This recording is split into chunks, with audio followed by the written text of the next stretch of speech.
Olá, boa noite. Live de sexta, Literobra, Leitores em Construção. Eu hoje vim mais cedo porque eu tô achando que falar 8 horas da noite é muito tarde, demora, enfim. Eu tô aqui hoje para falar do vestibular da UERJ. Então, boa noite, vou falar de novo, né? Boa noite para quem está chegando. Eu tô aqui hoje de novo para Literobra, a live de sexta, né, de literatura. Literobra, os leitores em construção. A gente vai falar sobre, de novo, vou só falar porque a gente teve essa semana com a professora Davimara, a aula. Foi um aulão maravilhoso que teve na escola com a professora Davimara e o professor Alexandre Teles. Então eu vou botar aqui, vou botar o nome o título da live.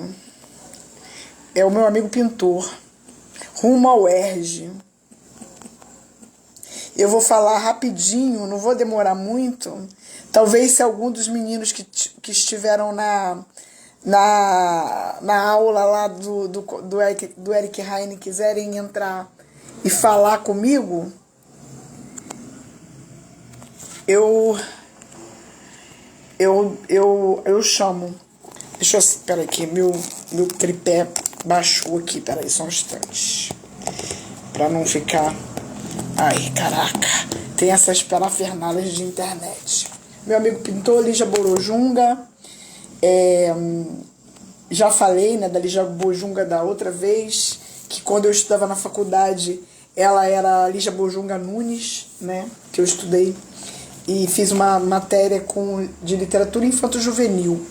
Eu tô com a minha voz muito ruim, gente, que eu peguei uma gripe dessas braba.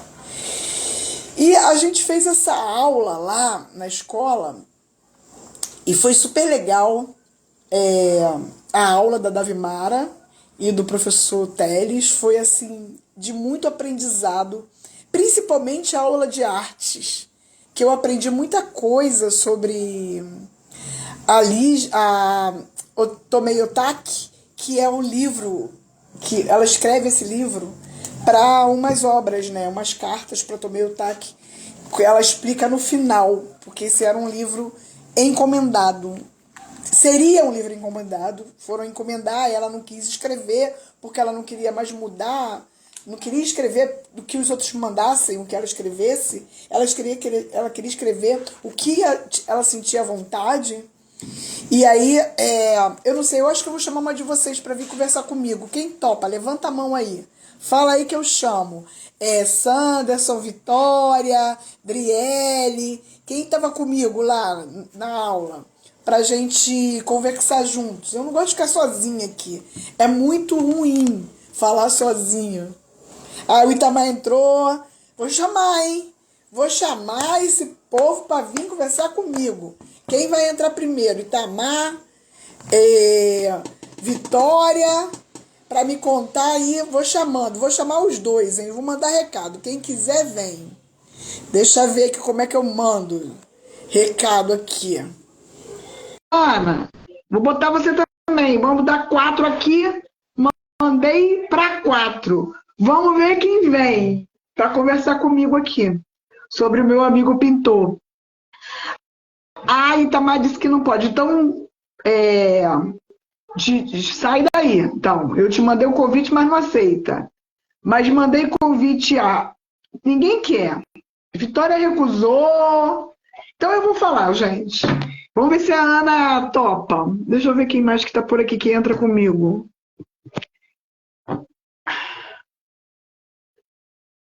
Não, Isaac. Isaac. Não, peraí, deixa eu ver. Itamar não dá. Enfim.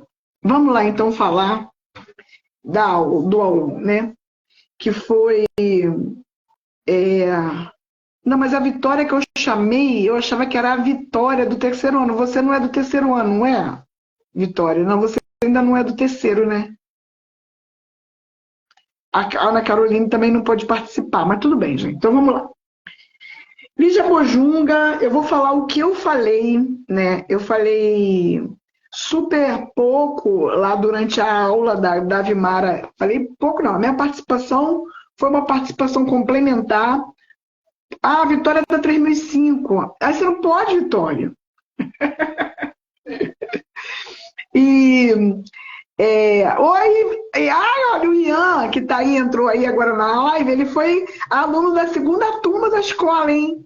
Ian já é formado, já trabalha, foi um aluno que a gente ficou muito amigo depois também. Então vamos, gente. Eu fico tão empolgada com os meus ex-alunos que eu fico feliz. Vamos lá falar então que a gente tem 4 de junho, a prova da UERJ, esse é o primeiro livro da primeira parte classificatória, né? A Davimara trouxe bastante informações ali. Ah, ela está assistindo na festa de família, que bom. Trouxe muitas informações, né, sobre a Lígia, sobre o livro. E eu estava falando da aula de artes do Alexandre Telles. Eu aprendi muito ali sobre a Tomei Otaki. Eu amei a abordagem do Telles. É uma abordagem muito precisa sobre as cores, né? De um olhar de um conhecedor, né? Ele é professor, ele é um formado em arte, então ele trouxe as colocações dele com um embasamento, né? De saber do que ele estava falando. E como aqui é uma relação de um menino com um pintor, né? E aí ele fala sobre as cores, e eu achei pertinente falar lá na hora da aula, do aulão que a gente teve na quarta-feira, sobre as figuras de linguagem. Porque eu acho que tanto as figuras de linguagem quanto as funções da linguagem vão ser abordadas nessa prova. Não sei por quê, é só a intuição, tá, gente? Ou pode ser que não também, né? Mas eu acho que vai por aí no viés, nesse viés, a prova que toca a parte de português e literatura, óbvio, né? As outras disciplinas, aí a história pode entrar pelo regime cívico-militar, né? Brasileiro, de 64 a 85, que nós tivemos aí esse período, né? Até porque o Anos de Chumbo, do Chico Buarque, também tem esse recorte temporal. Então, tanto aqui quanto o Chico Buarque, que é o da outra classificação, todos os 2 livros, ele tem esse recorte, o conto, né, Anos de Chumbo, porque os outros contos do Chico não. Mas, especificamente, o Anos de Chumbo ali, enquanto conto, tem esse recorte temporal, que é a ditadura, o cívico-militar, que houve aqui no Brasil e que a gente tem que lutar. Eu acho que não vai acontecer mais mesmo, mas enfim, a gente nunca sabe, né? E aí eu falei lá na aula que como o gênero textual são cartas, né? Não, aliás, cartas não. Eram cartas e virou um diário, porque o menino, ele começa o livro contando numa sexta-feira. E aí, e tem umas pinceladas aqui, tá vendo? Olha, logo na primeira página de cores, né? E ele começa ali contando que ele já vai falar logo no primeiro capítulo que o amigo pintor tá morto, né? Ele já fala, né? E ele vai trazendo as questões das cores, né? Dentro de todos os dias do diário. Então, enquanto diário, de estrutura de diário, né? Que é escrito diariamente, óbvio, né? A gente tem umas funções predominantes. E a função predominante é a função emotiva, né? Porque está ligado a quem está falando, né?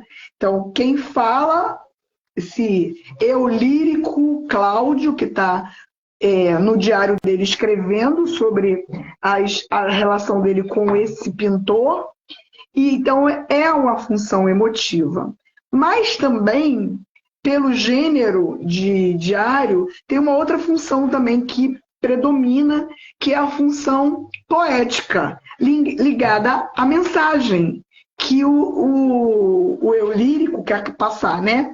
E a Lígia se veste desse eu lírico para contar essa história.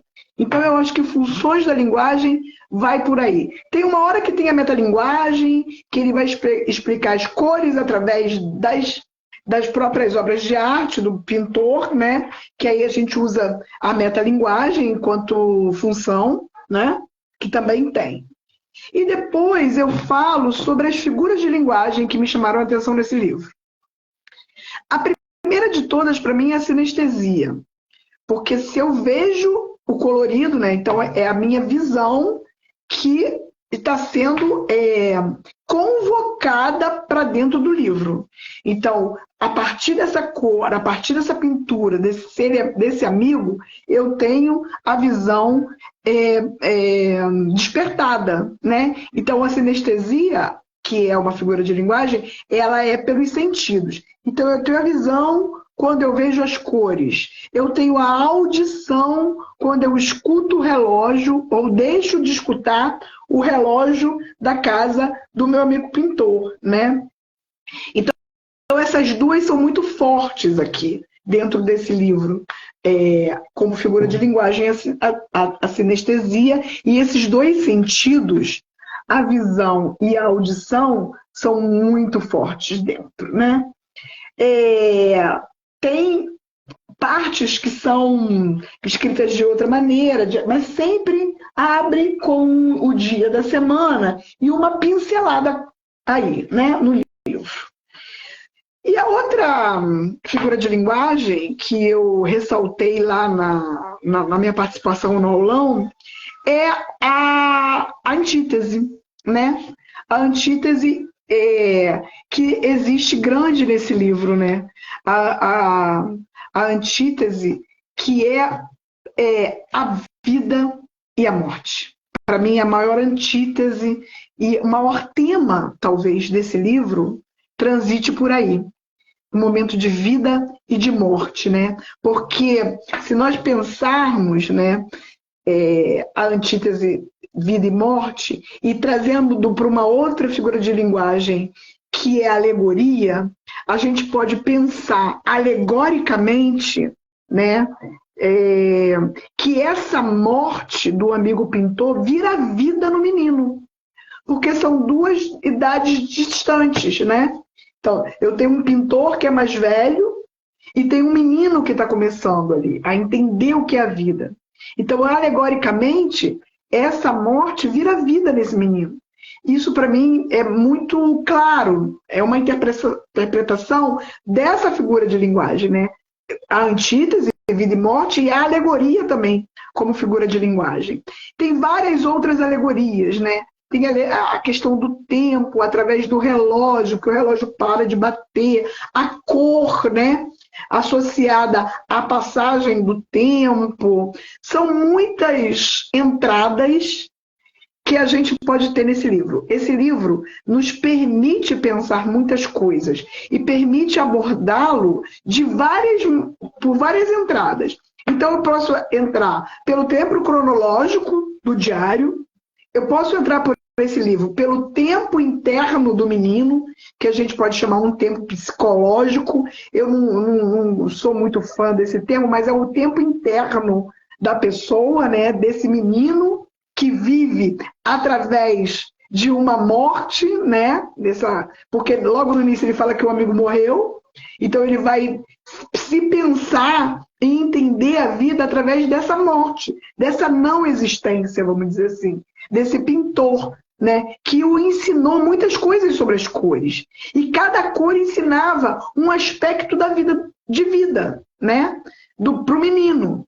E ele vai falando das cores, e ele primeiro mostra um álbum, ele faz um álbum para o menino ver as cores, enfim. Tem coisas que eu já esqueci, né? Eu li outro dia, mas a memória já não grava tudo. E aí ele fala assim, tem um pedaço que ele fala que eu abri numa página, na página 35, que é do dia da semana, que é uma terça-feira. Ele termina assim: também com esse branco todo do relógio que não bate, e com esse tabuleiro de gamão aqui parado, me olhando com cara de que hoje era dia da gente jogar, é claro que a saudade só tem que aumentar. Se continua assim crescendo, eu nem sei no que vai dar. E aí ele repete às vezes umas frases mesmo como redundância, outra figura de linguagem, redundância, pleonasmo, né?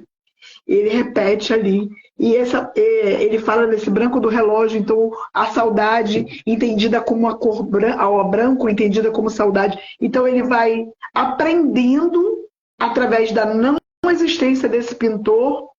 Eu podia dizer que seria um livro de formação, que a gente chama de romance de formação, sim. Está formando essa identidade, esse ser menino que vai crescer com todas essas informações e que parte das cores de Tomoyotaki, que é a grande artista, né? Ao visual que nós tivemos aqui no Brasil e que eu soube lá com as aulas do Teles que ela viveu até 101 anos, né? Isso é fantástico. E aí tem um predomínio do vermelho nas obras dela tão grande, porque ela era uma japonesa que veio emigrada para o Brasil, veio morar no Brasil, né? E ela tem uma fase, né? Uma fase vermelha muito intensa. E eu também aprendi com o Teles, a pintura dela já teve uma parte figurativa e a parte mais importante é a não figurativa, e tem uma parte vermelha, né? Que ela faz várias técnicas, né? Então o amarelo é o pintor e o branco é a felicidade? Olha, se você entendeu assim, Vitória, muito bom. Esse branco que eu li agora era a saudade que ele sentia do amigo, né? Que ele fala que o branco do relógio. Então é o tempo branco, né? A passagem do tempo branco, a ausência como branca. E página 52 que eu tinha falado, né? A ausência como branca, não era 52, não, era na terça-feira. Deixa eu ver aqui se eu acho. Já não vou achar mais, mas devia ter dado marcado aqui. Tá aqui. 35. Então, ele fala do branco todo, esse branco todo do relógio. Então, ele está associando o branco a tempo, né? A passagem de hora, que já não bate, o relógio já não bate, porque o amigo que dava corda, né? E não tem ninguém para dar corda naquele relógio, né? Então, o tempo realmente parou. E ele fica pensando, como é que eu vou continuar, né? Porque só vai aumentar. Como é que eu vou continuar? Como é que vai dar assim? Se continuar crescendo assim a saudade, como é que eu dou conta da minha vida? Se eu tinha esse referencial que era o pintor, né? Entendendo como alegoria, né? E é isso. O meu amigo pintor tem para mim, essas entradas de tempo interno do menino, da pintura, das cores, né? E que mais? Como a prova é uma prova objetiva, eu acho que vai por aí, por figura de linguagem, por função da linguagem. Não sei se vai ter coisas de gramática dentro da prova, né? Eu conheço pouco a prova do vestibular da UERJ. Eu acho que deve ter um aulão, eu acho que era hoje o aulão da UERJ, lá na UERJ mesmo. Eu não sei se fica gravado para a gente assistir. Procurem no YouTube o canal da UERJ, de repente fica gravado e a gente pode até assistir, né? Para entender melhor esses pontos. Mas os meus pontos que me chamaram a atenção, e outra coisa que me chama a atenção também é o final, que ela explica como ela fez o livro. Essa parte para mim foi fantástica. É um pós-fácil, escrito pela autora, pela Lígia, né? Não mais vestida de Cláudio, né? Vestida de Lígia mesmo, e ela explica por quê. E aí, na aula do Telles, a gente estava falando, ele falando das cores, né? Tudo tem uma intenção. Mesmo quando a arte não é figurativa, ela tem uma intenção. Então, ele traz um dado interessante, o Alexandre, quando ele fala que ela se recusou a participar de uma Bienal que era promovida durante o período de ditatorial cívico-militar. Ela não quis fazer parte da Bienal de São Paulo naquele momento porque ela não compactuava com as ideias cívico-militares, né? Então ela se recusou. E a pintura dela, mesmo sendo uma pintura não figurativa, ali tem toda uma crítica àquele momento. A gente tem que entender que é a crítica. Então fala assim, já que eu não vou ser, já que eu fui escolhida para fazer parte de uma Bienal que não me interessa, porque acha que a arte dela não era para ser entendida, porque eles entendiam como uma besteira, tá, põe essa daí que ninguém vai entender a crítica que ela está fazendo, porque era censurado, né? Todos os artistas eram censurados. Talvez uma arte figurativa seria censurada, e como a dela era só cores, não seria, mas até na falta de figura, os artistas fazem suas críticas, né, sociais, né, assim como faz a Lígia a crítica ao regime cívico-militar. Quando ela fala que o porteiro do prédio entrega lá e diz que mora uma pessoa de esquerda, que lutou e batalhou foi contra o regime, né? E o meu amigo pintor, ele suicida, né? Ele é um suicida, ele não dá conta da vida, ele não aguenta mais, porque ele viu que eu acho que talvez a luta dele tenha sido em vão. Tem uma ausência de amor também, né? Pela Clarice, que não fica com ele, vai embora porque ele gosta mais da política. Tem uma briga ali, né? Da política, da Clarice, enfim, com o meu amigo pintor. E o que mais que eu podia falar desse livro, que eu acho que eu já falei bastante, é essa grande antítese que é a vida e morte, e é essa alegoria que é a vida, a morte do amigo pintor sendo vida no menino Cláudio. Eu acho que é isso. Eu queria fazer com os meus alunos uma análise litero-imagética, mas não vai dar tempo. A gente tem pouco tempo. E eu vou ler o pedaço que eu tinha elegido para eles trabalharem com uma figura de Tomei Otaque, que até o professor Telles apresentou lá naquele dia da aula, que era um vermelho que era assim, e ele fazia tipo um pêndulo de relógio. Eu ia usar essa figura para fazer a análise com vocês. E leio o texto que eu tinha separado para fazer essa análise, que é no sábado. Ele fala assim: eu tenho um colega na escola, sabe? E a gente é amigo. Só que não é amigo toda a vida, do jeito que eu era do meu amigo pintor. Tem dias que eu fico pensando se dá para ter mais de um amigo toda a vida. E ontem, no recreio, a gente conversou de coração. Aí pode ser de coração, entre coração e coração, mas o coração é a figura, e ela é ótima nas palavras, né? Porque fica um sentido dúbio aqui, né? Uma dualidade. Então a gente conversou de coração. Tudo começou porque eu estava desenhando um coração. Só que em vez do coração ser vermelho, ele era marrom. E em vez de ter feito o coração que a gente conhece, ele era todo achatado, assim para o lado, e acabava de repente, deixando a gente sem saber que fim ele levava. Quando terminei o desenho, eu mostrei ele para o meu colega. Ó, deixa de ser amigo, virou colega. Que é isso? Ele perguntou. Ora, tá aí. Tá aí o quê? Mas não dá para ver o que é? Não. Então adivinha, ué? Sei lá, o meu coração.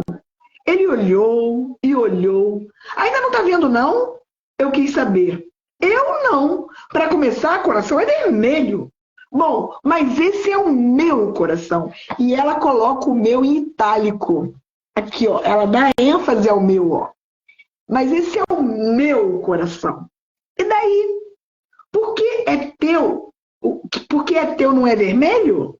Não é isso. É que eu ando chateado. Então, meu coração tá assim, desse jeito, parecendo que levou um soco e se achatou todo pro lado. Soco?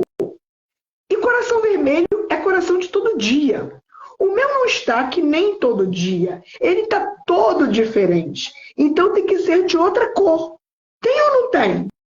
O meu colega olhou para o papel, olhou para mim. Não pode.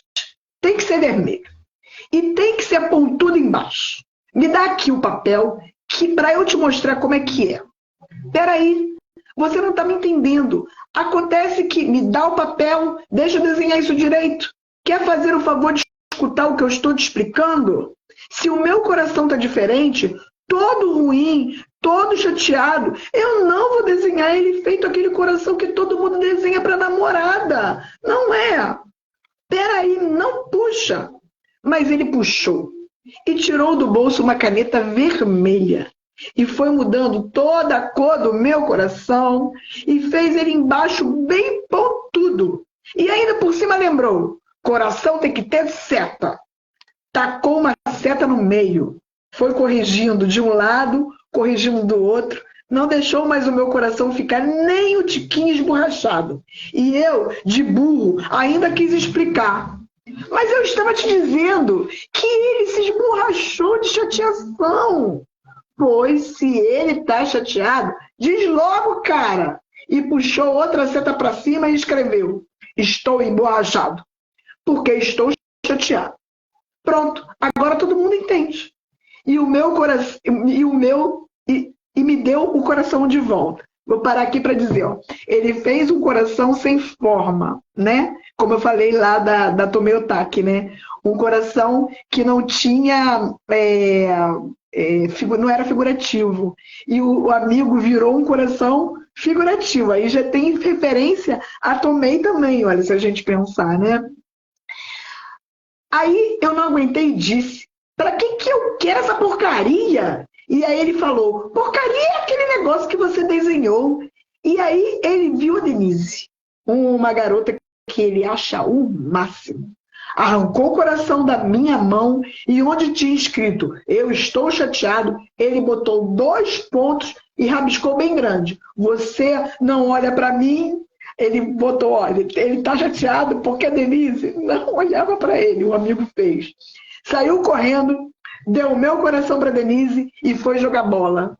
Ah, melhor. O que eu ia fazer mesmo com o coração que já não tinha nada que ver com o meu? Então a gente tem as referências. Eu acho que vai custar muito tempo para arranjar um amigo que saque. Que saque é quem entenda, é uma gíria da época. Que saque também esse negócio de esborrachar e amarronzar coração. Essa aí é a Lígia Bojunga, que faz essas referências todas.